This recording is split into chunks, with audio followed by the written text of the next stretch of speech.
কি করে Oxford dictionary তৈরি হলো? 1884 সালের 1 ফেব্রুয়ারি ইংরেজি ভাষার সবথেকে নির্ভুল ও বিস্তৃত অভিধান হিসেবে অক্সফোর্ড ডিকশনারির প্রথম অংশ প্রকাশিত হয়। কিন্তু হঠাৎ করে এই সর্বজনগ্রাহ্য ডিকশনারি তৈরি হয়নি। আজ আমরা বিশ্বের প্রায় সবাই শব্দভাণ্ডারের এক বিশ্বস্ত সূত্র হিসেবে অক্সফোর্ড ডিকশনারিকে বিবেচনা করি।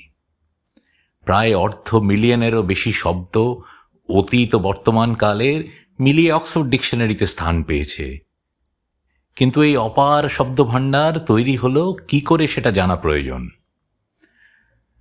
মূলত 1857 সাল থেকে এই ডিকশনারি তৈরির প্রয়োজনীয়তা সম্পর্কে পরিকল্পনা শুরু হতে থাকে। লন্ডনের ফিলসফিক্যাল সোসাইটির সদস্যরা তৎকালীন সময়ের সমস্ত ডিকশনারি খুঁটিয়ে বিশ্লেষণের পর এই সিদ্ধান্ত নেন যে বিদ্যমান থাকা ইংরেজি ভাষার সমস্ত অভিধান অসম্পূর্ণ ও ত্রুটিপূর্ণ। তাই তারা চেয়েছিলেন যে এমন কোনো ডিকশনারি তৈরি হোক যে তাতে অ্যাংলো স্যাক্সন সময়কাল অর্থাৎ 1150 খ্রিস্টাব্দ থেকে বর্তমান সময় পর্যন্ত থাকা সমস্ত শব্দকে নিয়ে রচিত হবে। মোটামুটি তারা একটা আনুমানিক সময় হিসেবে 10 বছর এই কাজের জন্য ধার্য করেছিলেন বটে, তবে নিশ্চিত হয়ে বলতে পারেননি যে কাজটি শুরু হওয়ার পর সম্পূর্ণ হতে ঠিক কতটা সময় লাগবে। তারা আন্দাজ করে ঠিক করেছিলেন যে সম্পূর্ণ অভিধানটি মোট 4 খণ্ডে 6400 পৃষ্ঠা সম্বলিত হয়ে রচিত হবে। সোসাইটির এই উদ্দেশ্য স্টেটমেন্টের পর এই সুবিশাল প্রকল্পটি নিয়ে কাজ আরম্ভ হয়। অবশেষে 1879 সালে সোসাইটি একটি নতুন ইংরেজি অভিধান কাজ শুরু করার জন্য অক্সফোর্ড ইউনিভার্সিটি প্রেস এবং জেমস এইচ মারের সাথে একটি চুক্তি করেন। তবে ধীরে ধীরে কাজ যত এগোতে থাকে, এই কাজের জন্য প্রযোজ্য টিম বুঝতে পারে যে ধার্য করা আনুমানিক সময়ের থেকে আরও অনেক সময় এই কাজে লাগতে চলেছে। কারণ 5 বছর পরে তারা বুঝতে পারেন যে শব্দের এই মহাসমুদ্রের যে জল তারা সংরক্ষণে নেমেছেন, সে কাজে তারা মোটামুটি 1/10 পূরণ করতে পারেননি। কেননা শুধুমাত্র ফেলে আসা অতীতের সময়ের শব্দই নয়, ইংরেজি ভাষায় কালে কালে আরও বেশি সংখ্যক শব্দ যুক্ত হয়ে চলেছে।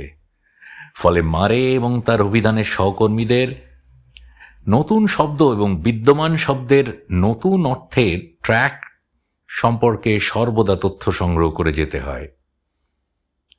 কেননা ব্যাকরণের জটিলতাই তো শুধু নয়, ইংরেজি ভাষার ক্রমাগত বিকশিত হওয়াও এই কাজকে তাদের পক্ষে অনেকটা কঠিন করে তুলেছিল। পরবর্তীকালে 1928 সালে এই ডিকশনারির 125তম চূড়ান্ত অংশটি প্রকাশিত হয়, যা প্রায় 40 বছরেরও বেশি সময় ধরে 10 খণ্ডে 4 লক্ষটিরও বেশি শব্দ এবং বাক্যাংশে সম্পূর্ণ সম্বলিত ছিল। সেই সময়ের অন্যান্য ডিকশনারির থেকে অক্সফোর্ড ডিকশনারির পার্থক্য ছিল যে সেগুলি শুধুমাত্র বর্তমান সময়ের অর্থ দ্বারা তৈরি করা হতো, কিন্তু অক্সফোর্ড ডিকশনারি বিস্তৃত উৎস থেকে উদ্ধৃতি নিয়ে প্রতিটি শব্দ এবং বাক্যাংশ দিয়ে শব্দ ভাণ্ডারের একটি কলানুক্রমিক ইতিহাস প্রদান করে।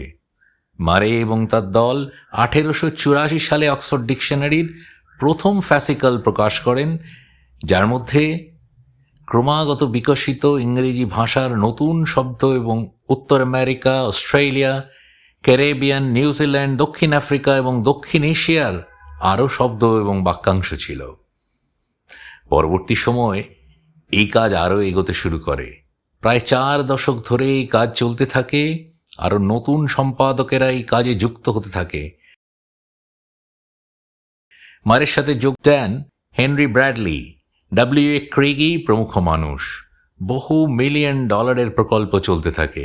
ফ্যাসিকলের পর ফ্যাসিকল প্রকাশিত হতে থাকে। প্রিন্ট সংস্করণ থেকে পৃষ্ঠাগুলি টাইপ করার জন্য প্রায় 120 জন লোক এবং তাদের কাজ পরীক্ষা করার জন্য প্রায় 50 জন প্রুফরিডার একসাথে কাজ করত। অবশেষে 1928 সালে এর সর্বশেষ সংস্করণ প্রকাশিত হয়, a new English dictionary on historical principles নামে এটি প্রকাশিত হয়। 1957 সালে রবার্ট বার্চফিল্ডকে একটি নতুন সাপ্লিমেন্টের সম্পাদক নিযুক্ত করা হয়েছিল, যা 1933 সালের ভলিউমকে প্রতিস্থাপন করবে এবং মধ্যবর্তী বছরগুলিতে প্রাপ্ত ভাষার অর্থ ও তথ্য তাতে সম্বলিত থাকবে। তবে বন্ডমেড শব্দটি সম্বলিত একটি উদ্ধৃতি হারিয়ে গেছে বলে জানা যায়। এটিকে সম্পাদকরা কোনোভাবে খেয়াল করেননি। অভিধানে শব্দটি অন্তর্ভুক্ত করতে ব্যর্থ হয় জেমস এইচ মারে গভীরভাবে বিব্রত হয়েছিলেন। তিনি বলেছিলেন, ঘটনাটি একেবারেই ব্যাখ্যাতীত। শব্দটি আনুষ্ঠানিকভাবে একটি 1933 পরিপূরক হিসেবে প্রকাশিত ভলিউমটিতে যুক্ত করা হয়। 1982 সালে এই সাপ্লিমেন্টের কাজ শেষ হয়।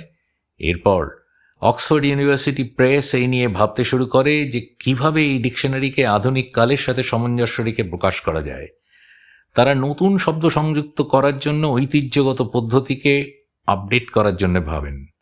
স্থির করা হয় যে প্রজেক্ট ম্যানেজার এবং সিস্টেম ইঞ্জিনিয়ারদের পাশাপাশি লেক্সিকোগ্রাফারদের মোতায়েন করা হবে। 1984 সালে অক্সফোর্ড ইউনিভার্সিটি প্রেস থেকে ভবিষ্যতে অভিধানটিকে সংশোধন করার সুবিধার্থে ও সময়ের সাথে সাথে সামঞ্জস্য রাখার জন্য এই ডিকশনারির ইলেকট্রনিক ভার্সন প্রকাশিত হয়। এ বিষয়ে একটি তথ্য অত্যন্ত গুরুত্বপূর্ণ হল, তৈরির কাজে নিয়োগ হওয়া একজন স্বেচ্ছাসেবক হলেন উইলিয়াম সি মাইনার। ইনি ডিকশনারি তৈরির সময় প্রচুর শব্দের অর্থ সম্বলিত তথ্য প্রদান করেছিলেন। তবে তিনি ইংল্যান্ডের বার্কশায়ারের ব্রডমোর ইনসেন অ্যাসাইলামে বন্দী ছিলেন। তিনি ইংল্যান্ডের বার্কশায়ারের ব্রডমোর ইনসেন ভুলবশত এক ব্যক্তিকে গুলি করে ফেলেছিলেন। তবে জেমস এইচ মারে মনে করতেন মাইনর ছিলেন এই ডিকশনারি তৈরির কাজে নিয়োগ করা অন্যতম গুরুত্বপূর্ণ সদস্য। 1989 সালের সংস্করণে এসিটি এই 3 অক্ষরের শব্দটি নিয়ে প্রায় 430টি নতুন শব্দ সংযুক্ত করা হয়েছিল এবং তার সাথে প্রায় 60,000 শব্দের সংজ্ঞাও যুক্ত করা হয়েছিল। এছাড়া RUN ছোট শব্দটি নিয়ে প্রায় 396টি সংজ্ঞা, জিও দিয়ে 368 শব্দের টিকা যুক্ত করা হয়েছিল।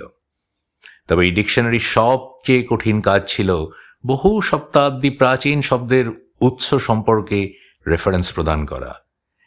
এছাড়া তৎকালীন সময়ে প্রকাশনা শিল্পে সাড়া ফেলে দেওয়া ঘটনা হিসেবে ডিকশনারির কম্পিউটারাইজেশন প্রকল্পে 5 বছরে $13.5 মিলিয়ন খরচ করা হয়েছিল। অক্সফোর্ডে জন সিম্পসন এবং এডমন্ড ওয়াইনার লেক্সিকোগ্রাফারদের একটি মূল গ্রুপের সাথে এই নতুন ইলেকট্রনিক অভিধান পর্যালোচনা, সংশোধন এবং সম্পাদনা করা হয়েছিল। সব মিলিয়ে প্রকল্প দলটি সফটওয়্যার দ্বারা প্রায় 85% কাজ সম্পূর্ণ করতে পেরেছিল, কিন্তু বাকি 15%-এর জন্য সফটওয়্যার কাজ করবে না। অক্সফোর্ড ইংলিশ ডিকশনারি দ্বিতীয় সংস্করণের টাইপ এবং পরবর্তী মুদ্রণ ছিল এই বিশাল কাজের চূড়ান্ত পরিণতি। তাই 1989 সালে এটি সময় মতো প্রকাশিত হতে পেরেছিল। প্রথমে এই ডিকশনারির যে প্রচুর ক্রেতা ছিল তা নয়, কারণ এই বই যে শুধু ভারী ছিল তাই নয়, এটির মূল্যও ছিল যথেষ্ট বেশি। তাই সবাই যাতে এটি সহজে সংগ্রহ করতে পারে তার জন্য 1971 সালে অক্সফোর্ড ইউনিভার্সিটি প্রেস একটি ছোট সম্পূর্ণ সংস্করণ প্রকাশ করার সিদ্ধান্ত নেয়, যা 9টি পৃষ্ঠাকে একটিতে সংকুচিত করে। পাঠ্যটি এত ছোট ছিল যে 2 খণ্ডের বই একটি ম্যাগনিফাইং গ্লাসের সাথে এসেছিল। এটি দ্রুত বাজারের সর্বাধিক বিক্রিত অভিধানগুলির মধ্যে একটি হয়ে ওঠে। 1992 সালে অক্সফোর্ড প্রেসে একটি সিডিরম ভার্সন প্রকাশিত করে। প্রায় 20 গুণ আয়তনের বিশাল ডিকশনারি 150 পাউন্ড ওজনের একটি পাতলা চকচকে ডিস্কে পরিণত হয়, যা কার্যত কোনো স্থানই নেয় না। সিডিরমে অক্সফোর্ড ইংলিশ ডিকশনারি দারুণ সফল হয়েছিল। মূলত এটি ছিল একটি বৈপ্লবিক পদক্ষেপ। শব্দের উৎপত্তি বা উদ্ধৃতি সম্পর্কে জটিল অনুসন্ধান বা মুদ্রণ সংস্করণ ব্যবহার করে পরিচালনা করা অসম্ভব ছিল, তা সিডিরম ব্যবহার করে মাত্র কয়েক সেকেন্ডে করা সম্ভব ছিল। এটি অক্সফোর্ড ডিকশনারিকে সর্বসাধারণের জন্য ব্যবহার্য করে তোলে। অক্সফোর্ড ডিকশনারিতে সবচেয়ে বেশি ব্যবহৃত উদ্ধৃতির উৎস হল ব্রিটিশ দৈনিক পত্রিকা দ্য টাইমস, যার 42,840টি উদ্ধৃতি রয়েছে এতে। এতে শেক্সপিয়ারের উদ্ধৃতিও ছিল, তবে দি টাইমসের উদ্ধৃতি উইলিয়াম শেক্সপিয়ারের থেকে প্রায় 10,000 বেশি ছিল। তৃতীয় এবং চতুর্থ স্থানে ছিল স্কটিশ ঔপন্যাসিক ওয়াল্টার স্কট এবং রয়্যাল সোসাইটি অফ লন্ডনের দার্শনিকদের উক্তি। নতুন শব্দ সংযুক্তকরণের ক্ষেত্রেও শেক্সপিয়ারের থেকে জফ্রে চসারের অবদানই বেশি। এখনও এই ডিকশনারিতে নতুন শব্দ সংযুক্ত হওয়ার কাজ হয়ে চলেছে। প্রযুক্তিগত উদ্ভাবন অব্যাহত রেখে অভিধানটি এখন সহজে অ্যাক্সেসযোগ্য অনলাইন মাধ্যম দ্বারা ব্যবহার করা হয়। অভিধানের বিষয়বস্তুও ব্যাপকভাবে সংশোধন করা হচ্ছে। অক্সফোর্ড ইংরেজি অভিধান একটি জীবন্ত নথি, যা 140 বছর ধরে ক্রমবর্ধমান এবং পরিবর্তিত হচ্ছে। শব্দ এবং তাদের উৎস সন্ধান করার জন্য একটি সুবিধাজনক স্থানের থেকে অনেক বেশি অক্সফোর্ড ইংরেজি অভিধান ইংরেজি সংস্কৃতির একটি অপরিবর্তনীয় অংশ। এটি বিশ্বের সবচেয়ে ব্যবহৃত ভাষার বিবর্তনের ইতিহাসকেই শুধু সূচিত করে তা নয়, সময়ের সাথে সাথে নতুন নতুন ভাষা সংযোজনেরও বিকাশের তথ্য প্রদান করে। এ বিষয়ে আর কিছু জানা থাকলে আমাদের জানান না কমেন্টসে।